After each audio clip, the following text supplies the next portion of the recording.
There are 4 mistakes that I see dog owners make constantly when they're teaching their dog to leave it, and I really don't want you to make these mistakes because they're super easy to fix. So if you're interested in preventing those mistakes from happening, make sure you keep watching. What's up guys, it's Jenna with Dog Liaison, where I coach you on how to enhance your dog's mental health needs, and on this channel we break down scientific research in order to inform and educate us on how to train dogs. So if you're interested in a nerdier approach to canine cognition, make sure to hit that subscribe button. I recently posted a tutorial on how to teach your dog leave it, and if you haven't seen that video yet, I recommend that you push pause on this video, open that link in a brand new tab, watch it, come back to this one and resume, because without seeing that previous video, this one might be a little bit confusing for you. But if you have seen that video, then let's get into the biggest mistakes I see people make when they're training their dog leave it. The biggest mistake that I see people make when they're training their dog is that they give the dog the treat that they're asking to ignore. I see this all the time. So if you put the treat on the floor, they're staring at it, they're hypnotized by the food, and then you eventually say, okay, release, you can go have it. If you're doing that, then what you've accidentally taught your dog is patience. Not that there's anything wrong with teaching your dog patience, it's just that that's not leave it. Leave it means you don't get that thing. Leave it means ignore that, that's not for you. Patience is, hold up, you're gonna get that in a moment.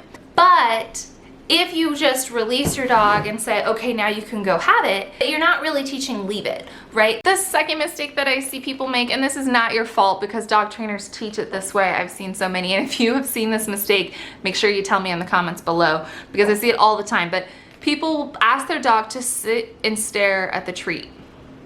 Again, imagine this practically. If it's a dog who's barking at you and your dog thinks that leave it means stare at the object, what you've just asked your dog to do is to stare at that barking dog. So your dog needs to realize that leave it means disengage. Leave it means turn your back away, turn your body away, move on from that thing. So if you're teaching leave it by having your dog just sit and stare at the treat, cool, your dog is definitely, fighting his compulsions, which is still really hard to do, still really great, but that's probably not the cue you want to use for that. It's just going to confuse your dog on what activity he's supposed to do. Personally, I prefer to teach the dogs leave it means walk away, do something else. That thing is not for you, period. If you're enjoying this video so far, make sure to smash that like button. But the other thing to realize is that a lot of times people use the word leave it or the phrase leave it more as a deterrent. So they'll say things like leave it, leave it, leave it. And what ends up happening when you make that tone is that the tone is abrasive, and a lot of times dogs will respond to it. So it will make them halt, right? But you have to realize that they're halting not because of the words you're saying, not because of the cue, but because of the tone, because of the inflection. And they're responding more to your presence and how you're presenting yourself rather than the actual information that you're delivering. And the reason this is important is because if you don't want to have to say, leave it, leave it, leave it, leave it, if you don't have to say that for the next 15 years of your life like that, then you probably should teach your dog the way you want them to learn. So personally, for my own clients, for example, if I hear them saying leave it and I'm hearing that they have a hard time making sure that their inflection isn't abrasive like that or too strong, I'll just make them change the cue to I'll trade you.